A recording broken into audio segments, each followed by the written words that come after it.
Hello అందరూ ఎలా ఉన్నారు? నేనైతే చాలా బాగున్నాను. వెల్కమ్ బ్యాక్ టు ఆస్ట్రేలియాలో వర్ణిక. నేను ఇప్పుడు చేయబోతున్నది వచ్చేసి మిక్స్డ్ వెజిటేబుల్ సాంబారు. ఎవరైనా సాంబార్ లవర్స్ ఉన్నారా కామెంట్ చేయండి. నాకు అండ్ మా పిల్లలకైతే సాంబార్లో ఇడ్లీ అయితే చాలా ఇష్టము. ప్రాసెస్లోకి అయితే వెళ్ళిపోదాము. దానికోసము 3/4 కందిపప్పు, పావు కప్పు శనగపప్పు వేసుకొని వాష్ చేసుకున్నాక పసుపు, ఉప్పు, కొంచెం ఆయిల్ వేసుకొని 3 విజిల్స్ లేదంటే పప్పు సాఫ్ట్గా అయిన కుక్ చేసుకోవాలి. దేనికోసం కావాల్సిన ఇంగ్రీడియంట్స్ వచ్చేసి మెయిన్ ఇంగ్రీడియంట్ కందిపప్పు ఉడకబెట్టేసుకున్నాను ఆల్రెడీ. అలాగే చింతపండు రసము, మునక్కాయలు, tomato, green chilli, onion, garlic, curry leaves, మెంతి, కొత్తిమీర, స్ప్రింగ్ ఆనియన్స్, క్యారెట్, వంకాయ, సొరకాయ. ప్రాసెస్లోకి అయితే వెళ్ళిపోదాం. ఇప్పుడు బౌల్ రెడీ అయిపోయింది. ఇందులో ఆయిల్ వేసుకుందాము. ఒక 2 స్పూన్స్ వరకు అయితే వేస్తున్నాను ఆయిల్ వేడైపోయింది. ఇప్పుడు ఇందులో ఆవాలు, జీలకర్ర, ఎండుమిర్చి, గ్రీన్ చిల్లీస్ ఫ్రై అయిపోయినాయి. ఇప్పుడు ఇందులో ఆనియన్ అండ్ గార్లిక్ వేసేద్దాము. వేసుకున్నాక ఒకసారి మిక్స్ చేసుకోవాలి. ఇప్పుడు ఇందులో curry leaves, spring onion, coriander, మెంతి ఇవన్నీ వేసుకున్నా కూడా ఒకసారి మిక్స్ చేసుకోవాలి. ఆనియన్ ఫ్రై అయ్యేంత వరకు కుక్ చేసుకోవాలి. మరీ బ్రౌన్గా అవసరం లేదు, లైట్గా ఫ్రై అయితే సరిపోతుంది. ఆనియన్ ఫ్రై అయిపోయింది. ఇప్పుడు ఇందులో పసుపు వేసుకోవాలి. మిక్స్ చేసుకుందాం. ఇందాక కట్ చేసుకొని పెట్టుకున్న ముక్కలు ఇందులో వేసేద్దాం. ఇప్పుడు చిక్స్ కూడా మునక్కాడలు అన్నీ వేసుకొని ఒకసారి మిక్స్ చేసుకోవాలి. స్టవ్ని మీడియం ఫ్లేమ్లో పెట్టేసుకొని లిడ్ పెట్టుకొని కుక్ చేసుకోవాలి. ఇప్పుడు ఒకసారి లిడ్ ఓపెన్ చేసి చూసుకుందాము. నేను ఒక టమాటో వేయలేదు, టమాటో కూడా యాడ్ చేసుకోవాలి. వేసుకున్నాక కూడా మిక్స్ చేసుకున్నాము. ఒకసారి ఏంటి చిన్నగా ఉన్నాను బౌల్ సరిపోతుంది.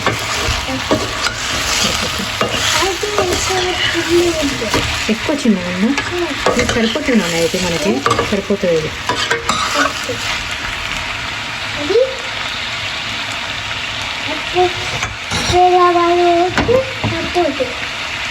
సరిపోతుంది.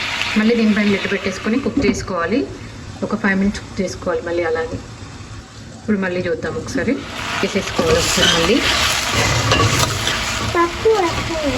తర్వాత వేస్తామమ్మా. వెజిటేబుల్స్ కుక్ అయిపోయిన తర్వాత వేస్తాం. ఇందులో ఇప్పుడు టేస్ట్కి సరిపడినంత సాల్ట్ నేనైతే ఒక 3 స్పూన్స్ వరకు అయితే వేస్తున్నాను. 3 స్పూన్స్ వేస్తామమ్మా. 4 వేస్తే చాలా ఉప్పు ఉంటుంది, తినలేదు. నెక్స్ట్ టేస్ట్కి సరిపడినంత కారం,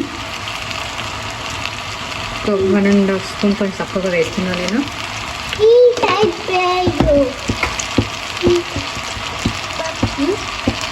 కొంచెం మెంతి పౌడరు, ఒక చిటికెడు. ఇవన్నీ వేసుకున్నాక కూడా మిక్స్ చేసుకోవాలి.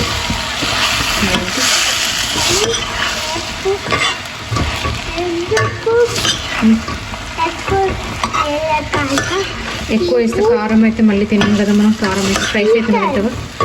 3 టైమ్స్ వేస్తే ఎక్కువ అవుతుంది కదా, మళ్ళీ స్పైసీ ఉంటుంది. తింటావా నువ్వు?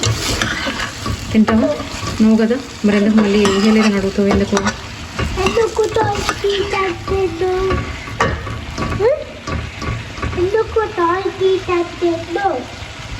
సాల్ట్ తక్కువ ఉంటుంది కదా, అందుకే వేసినాం. దీన్ని మళ్ళీ లిడ్ పెట్టేసుకొని కుక్ చేసుకోవాలి ఒక 5 to 10 మినిట్స్ వరకు.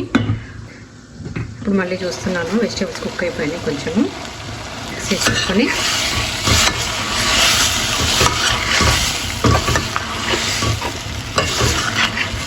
ఈ రకంగా కుక్ అవుతే సరిపోతుంది. నెక్స్ట్ పప్పు చారు వేసిన తర్వాత మళ్ళీ వెజిటేబుల్స్ కుక్ అయిపోతాయి. సో అందుకే ఇప్పుడు నేను పప్పు కూడా వేసేస్తున్నాను. నేను 3/4 కందిపప్పు, పావు కప్పు ఏమో శనగపప్పు వేసాను. ఇది వేసుకున్నా కూడా మిక్స్ చేసుకోవాలి. టూ మచ్ కాదు.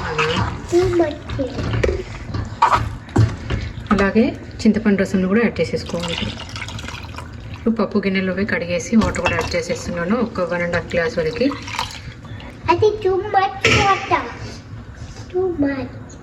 Too much. ఇప్పుడు ఇదంతా మిక్స్ చేసేసుకోవాలి.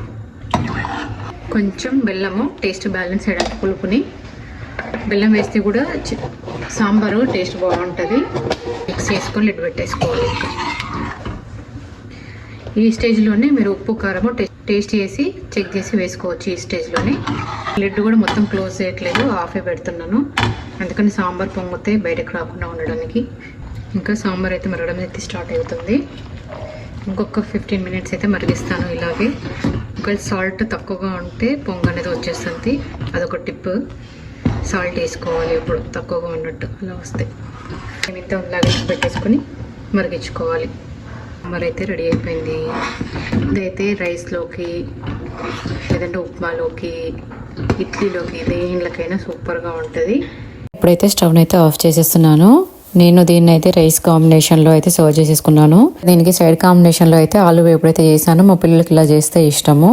ఇంకా ఈ వీడియో నచ్చినట్లయితే లైక్, షేర్, సబ్స్క్రైబ్ చేయడం అయితే మర్చిపోవద్దు. Thanks for watching my videos. Bye.